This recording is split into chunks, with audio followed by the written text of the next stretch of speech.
बिस्मिल्लाहिर्रहमानिर्रहीम। अस्सलाम वालेकुम वरहमतुल्लाहि वबरकातुहू। बिहार के मजलिस इत्तेहादुल मुस्लिमीन के सदर वो रुकन असम्बली बरादर मोहतरम जनाब अख्तर ईमान साहब, मजलिस इत्तेहादुल मुस्लिमीन बिहार के जनरल सेक्रेटरी शरीक मोतबर इंजीनियर आफ्ताब साहब, मेरे भाई जनाब आदिल साहब, शहनशीन बतशरीफ फरमा जनाब हैदर बाबा साहब जो जिला सदर है, शमीम साहब, शाहिद साहब, राहिल साहब, शाहनवाज साहब, झारखंड के मजलिस इत्तेहादुल मुस्लिमीन के सदर जनाब शाकिर साहब, अमीरुल साहब और डॉक्टर खान साहब, मौजूद हाज़रीन इकराम, ये मेरी खुशकिस्मती है कि मैं पोखाली के इस मैदान में आप तमाम के दरमियान में खड़े होकर मुझे कुछ कहने का मौका अल्लाह सुब्हानहू व तआला ने मुझे ये इनायत फरमाया है। अभी आपने मोहतरम अख्तर ईमान साहब के बसीरत अफरोज खिताब को सुना। मैं शुरुआत में अपनी जानिब से और मजलिस इत्तेहादुल मुस्लिमीन की जानिब से जो हालिया महीने में और फिर 2 दिन पहले हमारे असलम साहब का जो गोपालगंज में उनकी हत्या कर दी गई, उनका कत्ल कर दिया गया, और फिर सीवान में आरिफ जमाल साहब को भी उनकी हत्या और कत्ल कर दिया गया। मैं आज आपके दरमियान में खड़े होकर इन दोनों पसमानदगान और इनके खानदान से न सिर्फ इज़हार ताज़ियत उनको पेश करता हूँ, बल्कि मैं उनके परिवार को, उनके अफराद खानदान को, उनके चाहने वालों को और सीवान और गोपालगंज के अवाम को ये बताना चाहूँगा और उन तक मैं पैगाम देना चाहूँगा कि हम उस खानदान के साथ खड़े हैं, असलम साहब के, आरिफ जमाल साहब के, और मजलिस इत्तेहादुल मुस्लिमीन की पूरी कोशिश यही होगी कि जिन जालिमों ने असलम साहब को, आरिफ साहब का कत्ल किया, अल्लाह सुब्हानहू व तआला उन तमाम कातिलीन को अल्लाह उनको निस्तनाबूद करे। और हम बिहार की हुकूमत से इस बात का मुतालबा करते हैं कि वो उन तमाम कातिल जिनको गिरफ्तार किया गया है उनको सख्त से सख्त सजा दिलवाई जाए। मेरे अजीज दोस्तों और बुजुर्गों, मैं आपके दरमियान में आया हूं और मैं आपको फिर से याद दिला रहा हूं कि मैंने 1 साल पहले किशनगंज में आकर इस बात को कहा था कि नीतीश कुमार साथ नहीं रहने वाले हैं। नीतीश कुमार कुलाटी मारेंगे, पलटी मारेंगे, और नीतीश कुमार ने अपने हस्बे आदत और अपनी फितरत के मुताबिक उन्होंने फिर से बिहार की जनता को धोखा दिया। जब विधानसभा के चुनाव चल रहे थे, मैं आपको याद दिलाना चाहूंगा, मैंने कई मर्तबा आपके दरमियान में खड़े होकर कहा कि इन पर भरोसा मत करिए, अपने वोट को जाय होने मत दीजिए। मगर मजलिस के मुखालिफिन हम पर इल्जाम लगाते गए कि असदुद्दीन ओवैसी बी टीम है, असदुद्दीन ओवैसी वोट काटने के लिए आया है। मगर मेरे अजीज दोस्तों और बुजुर्गों, मेरी इज्जतदार माँ और बहनों, मेरे गयूर नौजवानों, बताओ, जब मैं आपसे कह रहा था क्या वो बात आज सच नहीं निकली? जिसको आपने भरोसा कर कर उसको वोट दिया, उसने एक मर्तबा नहीं कई मर्तबा आप लोगों को ठगा है। आपने सेकुलरिज्म के नाम पर, आपने बीजेपी को रोकने के नाम पर, मोदी को रोकने के नाम पर आपने वोट किया। मगर बताइए आज आप क्या देख रहे हैं? इल्जाम अख्तरुल ईमान पर लगता है कि अख्तरुल ईमान और असदुद्दीन अवैसी और आफ्ताब इंजीनियर बिहार में वोट तोड़ने के लिए आए हैं। मैं उनसे पूछना चाह रहा हूं, बताओ आज जिम्मेदार कौन है? आज जिन्होंने आपका वोट लिया और आपको धोखा नहीं दिया बल्कि आपके पीठ में खंजर घोंपा, आज जो सबके सब खामोश बैठे हैं, इसका जिम्मेदार ना सिर्फ नीतीश कुमार है बल्कि इसका जिम्मेदार तेजस्वी यादव भी है। इसका जिम्मेदार भारत के वजीर आजम नरेंद्र मोदी है। ये तमाम के तमाम तीनों पलटू मास्टर हैं, बोलते एक है और सत्ता के लिए कुछ भी कर जाते हैं। अगर हम चुनाव लड़ते हैं तो हम पर इल्जाम लगा दिया जाता है, मगर आज बिहार में बीजेपी अगर सत्ता में है तो इसका जिम्मेदार ना सिर्फ नीतीश कुमार है बल्कि इसका जिम्मेदार तेजस्वी यादव भी है कि आपने आज बिहार की जनता पर बीजेपी को मुसल्लत करके रख दिया। आपकी नादानियों और गलतियों की वजह से आज बिहार में आरएसएस मजबूत हो रही है। हम चुनाव लड़ते हैं तो हम पर उंगलियां उठाई जाती हैं, इल्जामात लगाए जाते हैं, मगर बताओ आज बिहार में अगर बीजेपी की सरकार बनती है तो इसका जिम्मेदार क्या अख्तरुल ईमान असदुद्दीन अवैसी है? हमारे 4 विधायक को इन्होंने तोड़ लिया। आपने मजलिस के उम्मीदवार को आपने अपने वोट और दुआओं से कामयाब किया। मजलिस के 4 विधायक को तोड़ा, ये बोलकर तोड़ा कि हम बीजेपी को रोकेंगे। बताओ तुमने क्या बीजेपी को रोका? तुम सिर्फ अपनी अना की तस्कीन के लिए तुमने मजलिस के 4 विधायक को तोड़ा।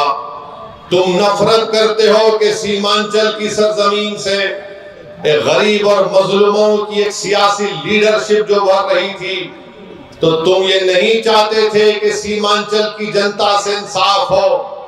तुम ये जानते थे कि मजलिस ने यहाँ पर सीमांचल की आवाम में एक सियासी इंकलाब को बर्पा कर दिया।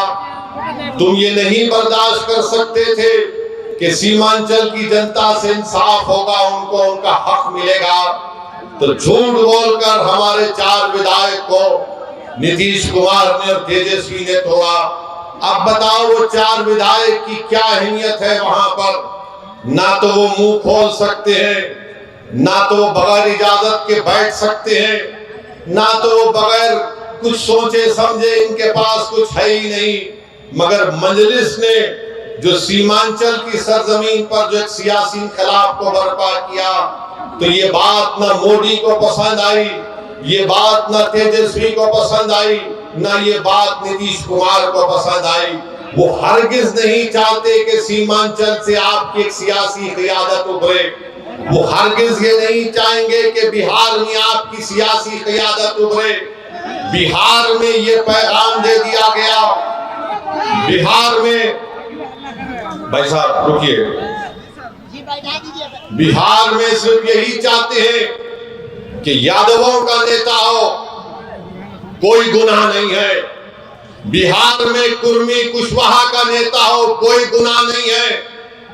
बिहार में भूमिहार का नेता हो, कोई गुनाह नहीं है। बिहार में अप्रकाश का नेता हो, कोई गुनाह नहीं है। गुनाह उस वक्त हो जाता है जब गरीब और मजलूम मुसलमान खड़ा हो जाता है। तो चाहे मोदी हो, तेजस्वी हो, नीतीश कुमार हो, वो इस बात पर मुत्तफिक है कि सीमांचल से इंसाफ नहीं करेंगे और कभी भी आपकी सियासी लीडरशिप को भरने दिया जाएगा। इसीलिए धोखा देकर, आपकी पीठ में खंजर मारकर, आपके वोटों से मुंतखब शुदा, आपकी दुआओं से मुंतखब शुदा 4 विधायक को उन्होंने खरीद लिया। अब बताइए कौन जिम्मेदार है अगर आज बिहार में बीजेपी की सरकार है? तेजस्वी से पूछेंगे तो तेजस्वी बोलेंगे चाचा हमको छोड़कर चले गए, नीतीश कुमार से पूछेंगे तो अल्फाज चाप चाप कर बोलेंगे, हम मर भी गए तो नहीं जाएंगे, अब कह रहे हैं कि हम यहीं रहेंगे। यानी नीतीश कुमार, अगर गिरगुट और नीतीश कुमार को सामने रखा जाए तो गिरगुट कहेगा कि मुझे इससे शर्म आती है। इतना रंग बदलते हैं नीतीश कुमार। सुबह में जो बोलेंगे शाम तक चाचा पलट जाएंगे। अरे जब तुम सत्ता में तेजस्वी चाचा के साथ आ गए तो बड़ा हाथ पकड़ कर चल रहे थे, गले मिल मिल कर बोल रहे थे कि हम ये कर देंगे, बताओ फिर क्या हुआ? क्या सीमांचल की जनता से इंसाफ हुआ? क्या सीमांचल में यहाँ पर आप ही के इस विधानसभा में यहाँ पर 2 अनुमंडल की जरूरत थी, क्या एक अनुमंडल खुला? 10वीं जमात के इम्तिहानात चल रहे, हमारे बच्चों को तकलीफ होती है, यहाँ की जनता को तकलीफ होती है, मगर सिर्फ खेल सत्ता का है और सिर्फ कोशिश यही होगी कि कहीं से भी किधर से भी सीमांचल की जनता से इंसाफ ना हो। मैं पहले भी आपसे कहा और आज फिर कह रहा हूं मेरे भाई, जब तक अल्लाह असदुद्दीन ओवैसी को जिंदा रखेगा मैं सीमांचल की लड़ाई लड़ता था, लड़ रहा हूं और इंशाअल्लाह ताला लड़ता रहूंगा। सीमांचल की आवाज कभी खत्म होने वाली नहीं है। अगर तेजस्वी और नीतीश ये समझते हैं कि हमारे 4 विधायकों को तोड़कर तुमने सीमांचल की आवाज को खत्म करके रख दिया, मैं बताना चाह रहा हूं नरेंद्र मोदी को, नीतीश कुमार को, तेजस्वी को, सीमांचल की आवाज कभी खत्म होने वाली नहीं है। तुम तीनों इस बात को सुन लो, जब 2024 के लोकसभा के इलेक्शन होंगे तो इंशाअल्लाह ताला भारत की सबसे बड़ी पंचायत लोकसभा में सीमांचल की जनता अपने इंसाफ के लिए, अपने मान और सम्मान के लिए, अपनी गीरत के लिए सीमांचल की जनता इंशाअल्लाह ताला अख्तरुल ईमान को यहां से अपना एमपी बनाकर लोकसभा में बुलाएगी और अख्तरुल ईमान सीमांचल जिंदाबाद का नारा लगाएगा, लोकसभा में सीमांचल के इंसाफ की बात करेगा। अरे बताओ तुम कब तक धोखा दोगे सीमांचल की आवाम को? तुमने क्या किया? बोलते हैं कि हमने विकास किया, बताओ वो उर्दू टीचर का मसला 2012 से चल रहा है, तुमने कौन सा विकास किया हमको बताओ? तुमने क्या उर्दू टीचर को भर्ती किया? नहीं किया आपने। मेरे भाई आज आप देखते हैं कि देश में, मुल्क में किस तरह का माहौल है, फिरका परस्ती अपने रूज पर है। नरेंद्र मोदी ने भारत की राजनीति से मुस्लिम अक़लियत को बिल्कुल ही दूर करके रख दिया। आपकी आवाज कहां है बताओ? आपकी आवाज कहां पे आपको नजर आती है? ये आपने जिसको अपना एमपी बनाकर कामयाब किया, क्या आपने कभी इसकी जबान से सुना भारत की पार्लियामेंट में सीमांचल की आवाम से इंसाफ होगा?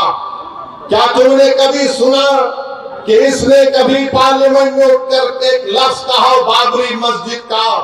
अरे जो मुझ पर इल्जाम लगाते, मैं तुमको चैलेंज कर रहा हूं, तुम कल प्रेस कॉन्फ्रेंस करके बाबरी मस्जिद का नाम ले लो। तुम कल प्रेस कॉन्फ्रेंस करके कह दो कि 6 दिसंबर 1992 को भारत के संविधान की धज्जियां उड़ाई गई थी। नहीं बोलेंगे। क्यों नहीं बोलेंगे? बोलेंगे हम कैसे बोलेंगे? अगर हम बोलेंगे तो हमको इनका वोट नहीं मिलेगा, उनका वोट नहीं मिलेगा। अरे बताओ, जब चुनाव आ जाते हैं तो हमारे गली कूचों में, हमारे गांव में, हमारे घर पर आकर हमसे कहते हैं कि सेकुलरिज्म के को जिंदा रखने के लिए आप हमको वोट दो। मैं आपसे पूछना चाह रहा हूं मेरे अजीज दोस्तों, मेरी इज्जतदार माँ और बहनों, बताओ अगर नीतीश कुमार का नाम असदुद्दीन ओवैसी होता तो तुम क्या करते? नीतीश कुमार की जगह असदुद्दीन ओवैसी ये काम करता तो ये तमाम के तमाम खड़े हो जाते। ये तमाम के तमाम ये कहते कि अगर ये मर जाए तो कब्रिस्तान में इसको जगह मत दो, मगर उसका नाम नीतीश कुमार है तो तुम अपनी जबानें बंद कर बैठते हो। मैं चुनाव लड़ता हूं, तेजस्वी मिलकर हुकूमत बनाते हैं और फिर बीजेपी को बिहार में मुसल्लत करते हैं क्योंकि उनका नाम तेजस्वी है। तुम उसको कुछ नहीं बोलोगे। अरे मेरे भाई, यही तो हम आपको बताना चाहते हैं। यही इनकी नाइंसाफी है, यही इनका आपसे कोई मोहब्बत नहीं, ये नफरत करते हैं आपसे। इसीलिए हम आपसे अदबन गुजारिश करने आए हैं कि आप इस बार आने वाले लोकसभा के चुनाव में अपने वोट का सही इस्तेमाल करिए, अपनी लीडरशिप को बनाइए। बीजेपी के पास 306 एमपी है, एक भी मुस्लिम अकलियत का एमपी नहीं है। राजद के तो कोई एमपी नहीं है। कांग्रेस में है कितने, एक ही है उनके खाली 50। मगर बताओ फिर आपकी आवाज कौन उठाएगा? कौन आपके हक के लिए लड़ेगा? कौन तुम्हारी मस्जिदों की हिफाजत की आवाज उठाएगा? कौन तुम्हारी शरीयत की मदाखलत के अगर होगी तो उसके खिलाफ खड़ा हो जाएगा? कौन अगर किसी बिल्किसबानों को अगर नाइंसाफी होगी तो कौन उसकी आवाज उठाएगा? कौन सीमांचल की लड़ाई लड़ेगा? याद रखो, सीमांचल की ये लड़ाई अख्तरुल ईमान से हटकर कोई नहीं लड़ सकता। मैं जिम्मेदारी के साथ आपसे कह रहा हूं, अगर आप मुत्तहिदा तौर पर अपने वोट का इस्तेमाल करेंगे तो इंशाअल्लाह ताला यकीनन किशनगंज से मजलिस इत्तेहादुल मुस्लिमीन का उम्मीदवार आपके दुआ और वोटों से यहां से मेंबर ऑफ पार्लियामेंट बनकर इंशाअल्लाह ताला जाएगा। बीजेपी अब खुलकर कह रही है, देश के प्रधानमंत्री तो अब तो बड़े पुजारी भी बन चुके हैं। वो माशाअल्लाह से हर चीज वो कर लेते हैं। माने कहां कहां आप देखते हैं, अब वो कह रहे हैं कि 370 सीट पर जीतेंगे। मेरे भाई, क्या ये नाम निहाद सेकुलर पार्टियां रोक पाएंगी बीजेपी को? क्या ये रोक पाए 2014 में? मैं जब सवाल करता हूं 2014 में हमने कितने पार्लियामेंट की सीट लड़े? 2 लड़े। 2019 में हम 3 लड़े। भारत की पार्लियामेंट में 540 लोकसभा की सीटें हैं, मगर हर एक की जबान पर क्या होता? ओवैसी है, ओवैसी खड़ा हो गया। इनको मेरे इलेक्शन लड़ने से ज्यादा इस बात का इनको डर है कि ये आज खड़ा हो रहा है तो कल ये हजारों लाखों को हमारे खिलाफ खड़ा कर देगा। इसीलिए इनको डर होता है। ये नहीं चाहते कि कोई इनके सामने खड़ा हो। वो सब के सब यही चाहते हैं कि तुम सिर्फ दरी बिछाओ, तुम इनके घर में जाओ तो अपनी चप्पल और जूता उतार कर सर को झुकाकर नीचे बैठ जाओ। मैं तुमसे कह रहा हूं मेरे भाई, भारत का संविधान सबको बराबरी का हक दिया है। हम ना किसी के सामने झुकेंगे, ना किसी से भीख मांगेंगे। संविधान ने जो कहा कि बराबरी मिलनी चाहिए, इंसाफ होना चाहिए, यही लड़ाई मजलिस इत्तेहादुल मुस्लिमीन लड़ रही है। तो ना ये बात मोदी को पसंद आती है, ना ये बात तेजस्वी यादव को पसंद आती है। और नीतीश कुमार तो माशाल्लाह मैं सुनता हूं, नहीं मालूम अख्तर भाई सही बोलेंगे, अभी अब शाम के 5 बज रहे हैं तो नीतीश कुमार बोलते नहीं सुबह के 5 बज रहे हैं।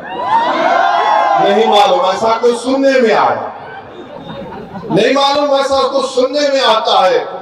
सच क्या है झूठ क्या है मुझे नहीं मालूम, मगर मेरे भाई, मेरे बुजुर्गों, मेरी इज्जतदार माँ और बहनों, देश में जो माहौल पैदा किया जा रहा है, इस माहौल को रोकना है आपको। इस माहौल को आप सिर्फ जज्बाती तकारीर और नारों से नहीं रोकेंगे। इस माहौल को अगर आपको रोकना है तो आपको अपनी लीडरशिप को मजबूत करना पड़ेगा। ये जो नफरत का माहौल पूरे देश में पैदा कर दिया गया कि अगर कोई तकरीर करता है मौलाना, कोई शेर पढ़ता है मौलाना, तो उठाकर उसको जेल में डाल दिया जाता है। मैं पूछना चाहता हूं गुजरात की सरकार से कि तुमने एक मौलाना को पकड़कर मुंबई से पकड़कर गुजरात लेकर गए, मगर वही गुजरात में कई ऐसे वीडियो हैं जहां पर ये जालिम लोग वीडियो में आकर कहते कि मसदुद्दीन ओवैसी को गोली मार देंगे, इसकी जबान को काट लेंगे, इसकी सर को काट देंगे, मगर उनको कोई हाथ नहीं लगाया जाता। मगर कोई एक शेर पढ़ देता है तो उस अशार के गलत माने निकाल कर मुंबई से मौलाना को लेकर चले जाते हैं, 3-3 मुकदमे उन पर बुक कर दिए जाते हैं। मगर हम बीजेपी के लोगों से कहना चाह रहे हैं, तुम क्या कर सकते? तुम सिर्फ जानी को ले सकते हो ना, तुम जानी को ले सकते हो और क्या कर सकते हो? अगर मेरे मुकद्दर में जो लिखा अल्लाह ने लिख दिया वो तो पूरा होकर रहेगा, मगर जब तक हम जिंदा रहेंगे हम बातिल को बातिल कहेंगे, हम बातिल से समझौता नहीं करेंगे, हम बातिल को खुश करने के लिए अपनी पॉलिसी को लचकदार नहीं बनाएंगे।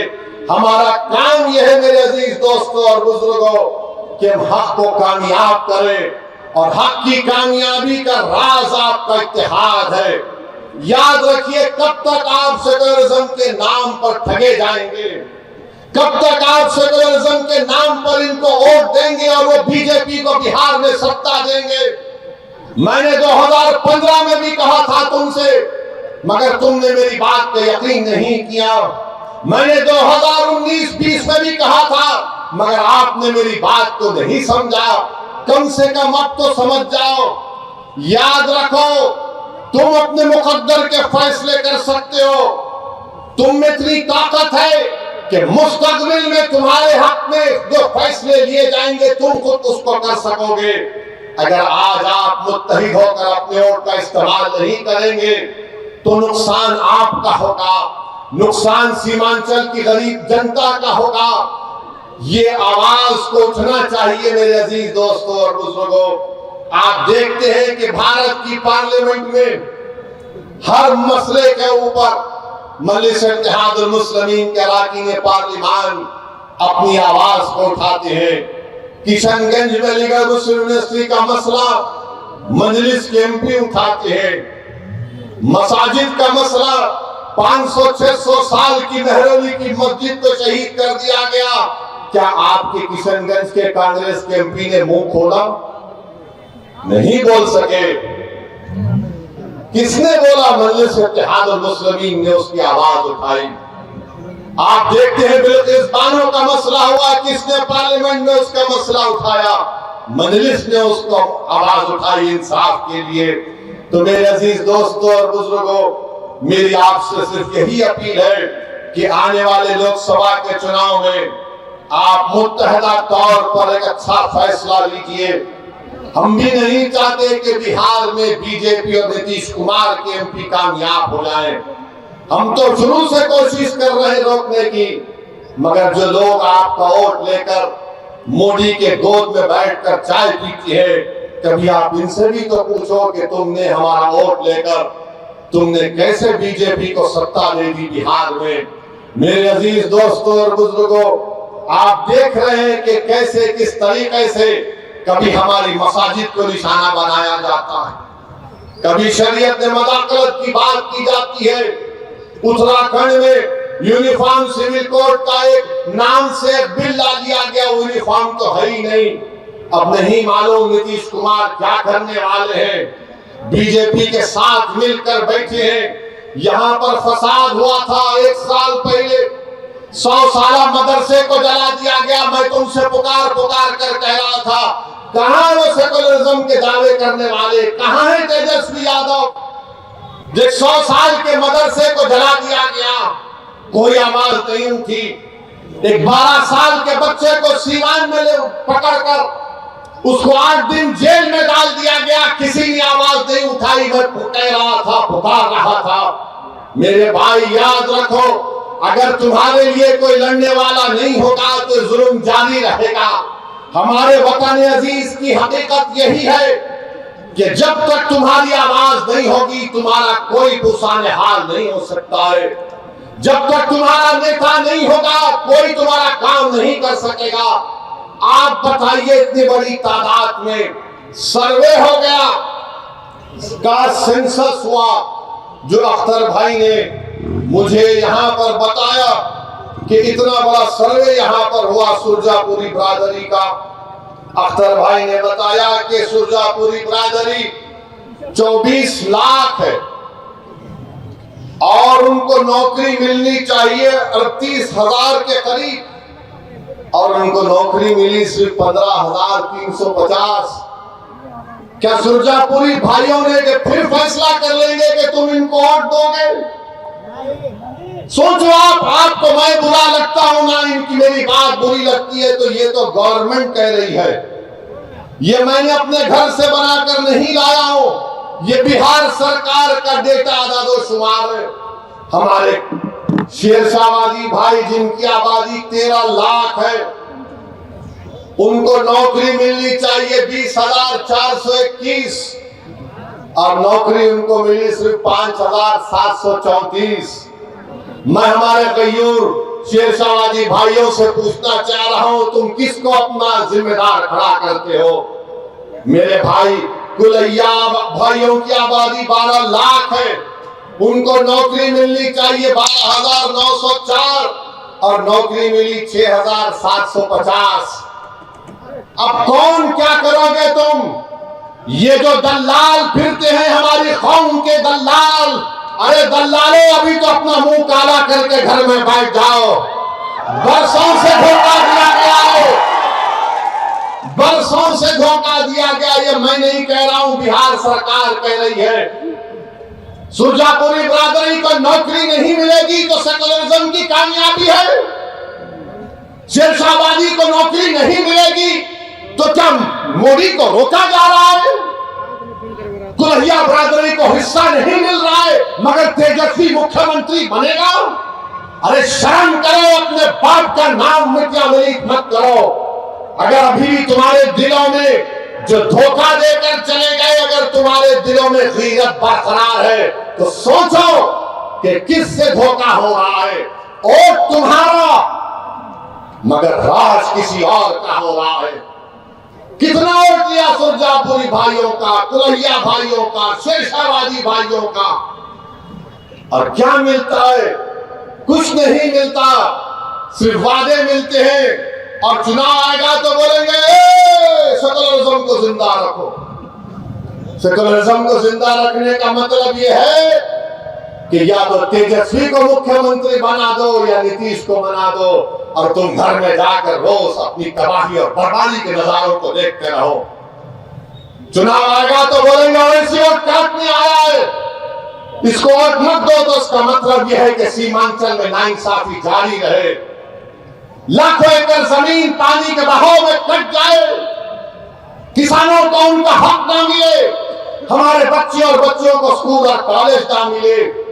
मेरे भाई, ये सच्चाई आपको बयान कर रहा हूं, इसीलिए तो सब के सब हम पर गाली लगाते हैं, हम पर इल्जाम लगाते हैं। मैं सच्चाई को तुम्हारे सामने बयान कर रहा हूं। मैं पोखाली की जनता से और बहादुरगंज की जनता से अपील करने आया हूं, ठाकुरगंज की जनता से अपील करने आया हूं कि आप अख्तर अली मान को मजबूत करिए। जब मैं ये कह रहा हूं सुनिए, मैं ये नहीं कह रहा हूं कि अख्तर अली मान की जात को मजबूत करो, मैं तुमसे नहीं कह रहा हूं कि ओवैसी को मजबूत करो, मैं ये कह रहा हूं कि अपने आप को मजबूत करो। और मजबूती कैसे होगी? जब आप अपने वोट का सही इस्तेमाल करेंगे। आप देख नहीं रहे कि कितने बड़े बड़े नेता कांग्रेस के बीजेपी में चले गए। महाराष्ट्र का मुख्यमंत्री रहा अशोक राव बीजेपी में चला गया, बोलो उसके बारे में, बीटी नहीं बोलते उसको।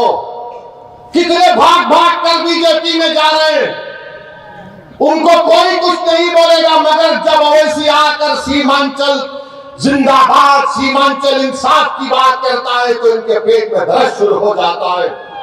जब अख्तर अली मान बिहार की विधानसभा में गरीब और मजलूमों की आवाज बनकर उनके हक की बात करता है तो उनको पेट में दर्द शुरू हो जाता है।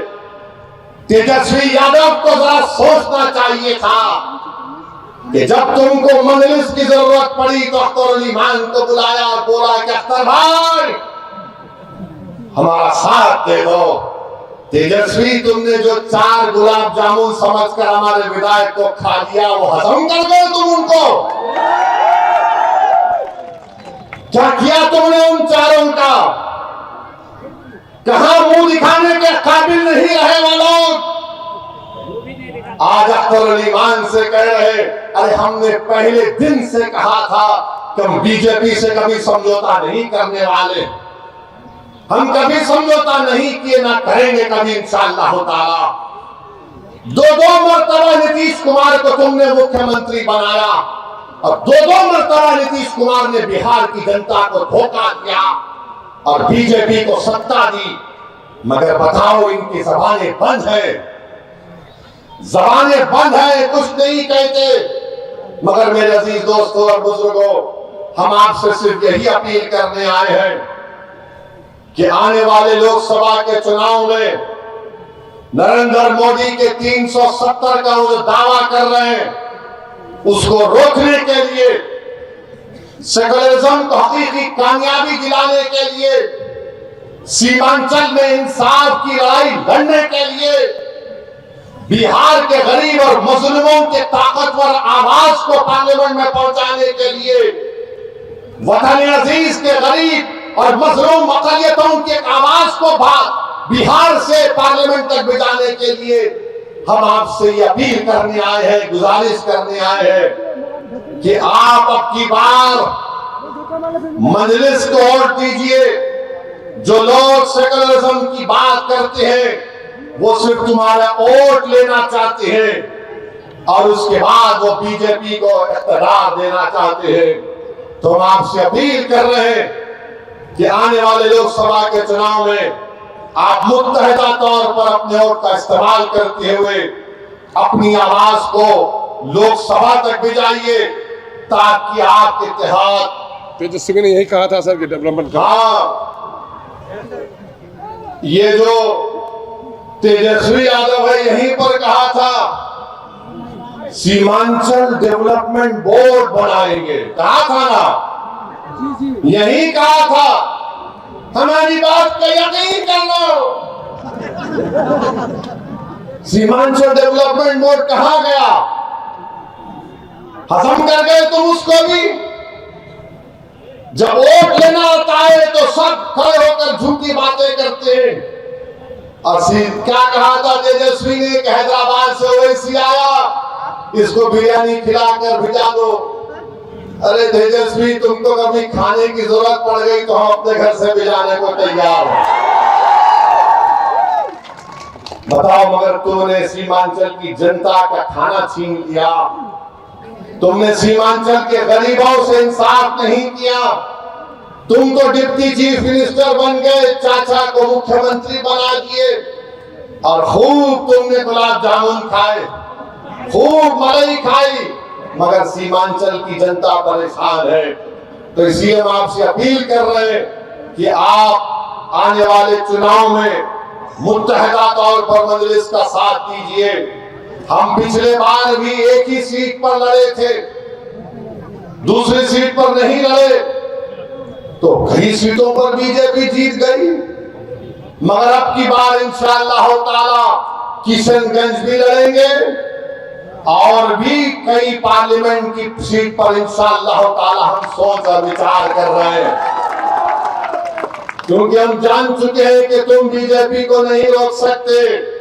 मोदी को अगर कोई रोक सकता है तो इंसाफ पसंद लोग रोक सकते हैं। ये मिलावटी, ये मिले लोग नहीं रोक पाएंगे। ये कभी भी किसी भी कीमत पर आपका सौदा कर जाएंगे। तो हम आपसे अपील कर रहे हैं कि अपने मुत्तहिद रहिए, मजलिस को मजबूत रखिए, क्योंकि मगरिब का वक्त भी होने जा रहा है। हम आपसे इजाजत चाहते हैं और फिर से आपसे कह रहे हैं कि यकीन जान लीजिए कि जब तक अल्लाह सदुद्दीन ओवैसी को जिंदा रखेगा, हम सीमांचल की इंसाफ की लड़ाई लड़ते रहेंगे। तो हमारे साथ नारा लगाइए, सीमांचल जिंदाबाद, सीमांचल जिंदाबाद, जिंदाबाद जिंदाबाद, सीमांचल जिंदाबाद।